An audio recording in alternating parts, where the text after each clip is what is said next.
जालिम हुक्मरानों ने पाकिस्तान को बहुत पीछे छोड़ दिया। दोबारा पटरी पर चढ़ाना बहुत जान जोखों का काम है। नवाज शरीफ का मानसहरा में जलसा आम से खिताब। कहा वो बहुत अच्छा पाकिस्तान छोड़कर गए थे। अगर 5 जज मुल्क के वजीर आजम को ना निकालते तो आज मानसहरा भी तरक्की याफ्ता होता।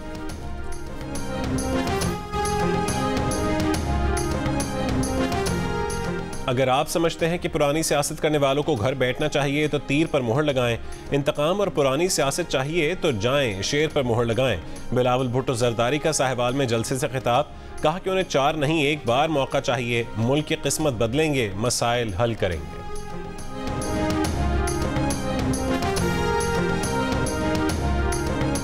अवाम ने नवाज शरीफ को 8 फरवरी को दोबारा मुंतखब किया तो मुल्क की तकदीर बदल जाएगी। सदर नून लीग शहबाज शरीफ का लाहौर में इंतखाबी रैली से खिताब।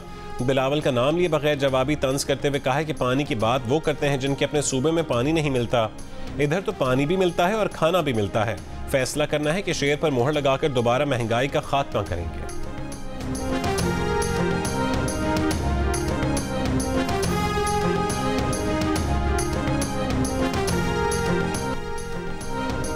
साइफर केस में साबिक सेक्रेटरी खारजा सुहेल महमूद का बयान रिकॉर्ड।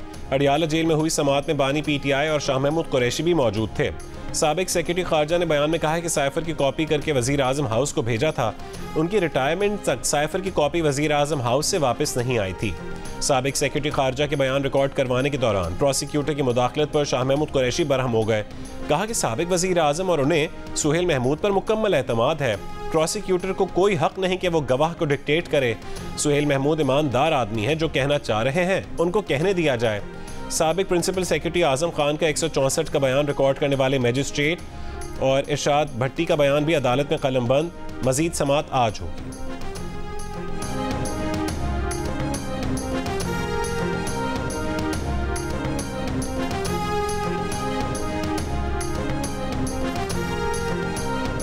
इंतखाबी निशान केस के फैसले के बाद अदलिया के खिलाफ सोशल मीडिया पर मुहिम चलाने वालों के गिर्द घेरा तंग।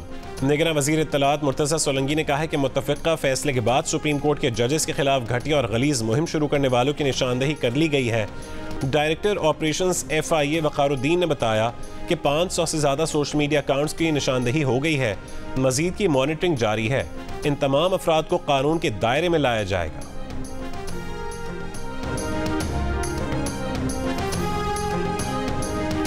इस्लामाबाद की 3 जामियात सिक्योरिटी खदशात पर गैर मुइना मुद्दत के लिए बंद। मुतादिद तालीमी इदारे भी बंद कर दिए गए। बहरिया, एयर और नेशनल डिफेंस यूनिवर्सिटी को बंद करने के अहकामात पीर को जारी हुए। यूनिवर्सिटियों में तलबा के फाइनल इम्तहानात भी मुतासिर।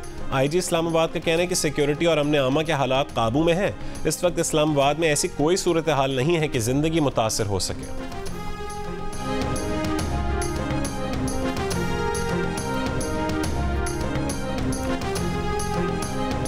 NA-83 और NA-85 में इंतखाबात मुलतवी करने के RO के नोटिफिकेशन मनसूख कर दिए गए। दोनों हल्कों में इंतखाबात होंगे। इंतखाबी अमल जारी रहेगा। चीफ इलेक्शन कमिश्नर की DC सरगोदा को सेक्रेटरी यूनियन काउंसिल के खिलाफ कार्रवाई की हिदायत। कहा इंतखाबात मुलतवी करने से पहले रिटर्निंग अफसर ने इंक्वायरी क्यों नहीं की। रिटर्निंग अफसर ने कहा है कि अब यह साबित हो चुका है कि सादिक अली का इंतकाल 2 जनवरी को हुआ। हमें गलत डेथ सर्टिफिकेट फराहम किया गया था।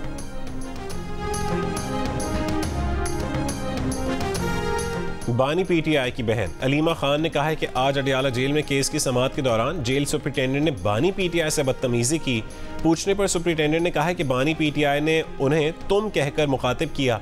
बानी PTI अच्छे अंदाज में बात करते रहे।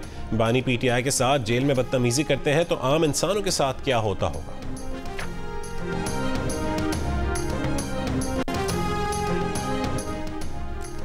पेशावर के इलाके सदर के शॉपिंग सेंटर में रात से लगी आग पर काबू पा लिया गया। 100 से ज़्यादा दुकानें जलकर राख हो गईं। दुकानदार करोड़ों रुपए का नुकसान होने से परेशान। 2 मंजिला इमारत में मोबाइल फ़ोन, UPS और दीगर इलेक्ट्रॉनिक्स की तकरीबन 200 दुकानें हैं। इस्लामाबाद में फैसल एवेन्यू के पुल से लटकी लाश को पुलिस ने मुबैना खुदकुशी का मामला करार दे दिया।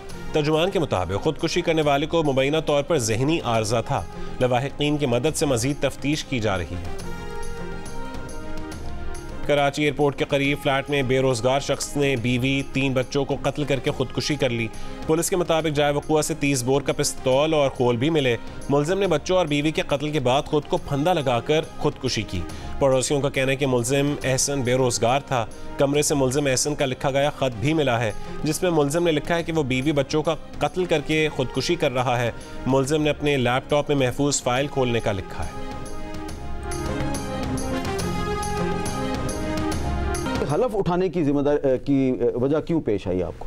बेयकीनी की सूरत पैदा हो गई कि मुंतखब होने के बाद एक आज़ाद मेंबर जो है वो आप जानते हैं 3 दिन में किसी भी और सियासी जमात का मेंबर बन सकता है। तो क्या हम मुंतखब होने के बाद किसी दबाव या लालच के तहत दीगर सियासी जमातों की तरफ रुख करेंगे? ये एक सवाल है और एक सही सवाल है लोगों के जहन में। लोगों का ये तकाजा होता है कि आप अपनी वफादारी का जो है इजहार कीजिए, और अगर इजहार करने के लिए ये तकाजा होता है कि आप हल्फ लीजिए तो उसमें कोई मुज़ायका नहीं। मैं बिल्कुल हल्फ एक दफ़ा लिया है, आइंदा भी लूँगा। तहरीक इंसाफ के उम्मीदवार सलमान अकरम राजा ने अपने हल्के में जाकर कुरान पर हलफ लेने की वजह बता दी। प्रोग्राम कैपिटल टॉक में कहा है कि अवाम सवाल करते हैं कि मुंतखब होने के बाद आप किसी दबाव या लालच के तहत दीगर सियासी जमात का रुख तो नहीं करेंगे। अवाम PTI से वफादारी का इजहार का मुतालबा करते हैं।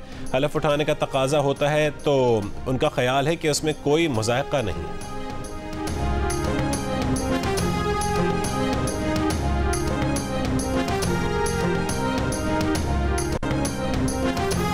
PTI रहनुमा शहराम तरकई का सवाबी में अपने इलेक्शन ऑफिस पर पुलिस के धावा बोलने का इल्ज़ाम।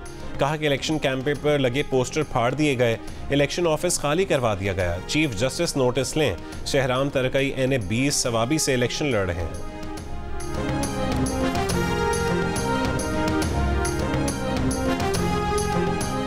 कराची की अबुल हसन इस्फहानी रोड पर डकैती मज़ाहमत पर फायरिंग, एक शख्स जहां बहक 4 जख्मी।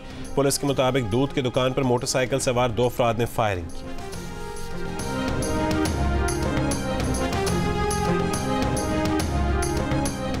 इस्लामाबाद, पंजाब, बालाई सिंध और खैबर पख्तूनख्वा के मुतादिद इलाके शदीद धुंध की लपेट में। मोटरवे पेशावर से रशकई तक बंद। पीर को धुंध और ख़राब मौसम के बायस मुल्क भर में मजीद 39 परवाज़ें मनसूख, 14 मुतबादिल एयरपोर्ट्स पर मुंतकिल करना पड़ी।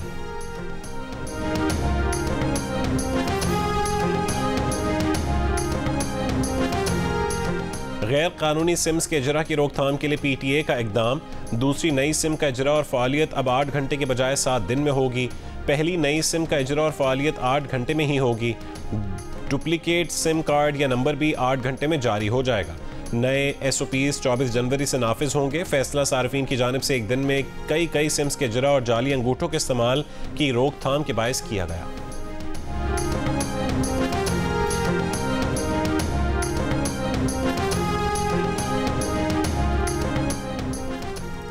और साल 2023 के दौरान 28 करोड़ से ज़्यादा ज़ायरीन ने मस्जिद नबवी में इबादत की। पिछले साल दुनिया भर से 1 करोड़ 35 लाख से ज़्यादा ज़ायरीन ने उम्रा अदा किया। गुज़श्ता साल आज़मीन उम्रा की तादाद में 58% इजाफा हुआ है।